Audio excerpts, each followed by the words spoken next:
Droegeham wie het decor van het 37e concursie Piek. Een van de hichtepunten wie het Nederlands kampioenschap Dekhingsten Fries Gras. Een verslag van Frederik Wijma. Droegeham nam afscheid van haar voorzitter Frank Roest. 25 jaar wie hij voorzitter, nu wordt hij erelid. Hichtepunt wie het Nederlands kampioenschap Dekhingsten Fries Gras voor de Sjees. Maar er waren maar 4 deelnemers. Voor hen hield dan heel vaak het excuus. Als ik hier heen kom met mijn hiest en stel ik wil eerst, zesde of zonde, dan scheelt mij dat het hier daarop, scheelt mij dat dekkingen. Nou, ik denk dat dat die trek achter u leidt. Maar wat dat dan nou krijgt onleidt dat er maar weer 4 binnen, is mij net duidelijk. En die 4 die er dan wel binnen, ben net de eerste besten. Jelmer Chardon, mij IJssen. Age Okkema, mij Tjalle.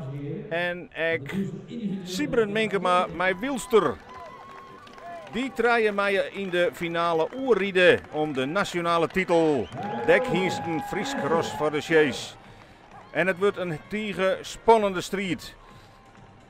Alle hingsten litten haar van de beste kant zien. En dan mij het publiek jaren litten wat haar favoriet is. En de kampioen wordt IJssen van Jelmer Chardon. Hij pakte al het NK in de ereklasse en nou ik in de categorie Dekhingsten Fries Gras voor de Sjees. En kan dus waarom zien op een bijzonder succesvol eerste jaar.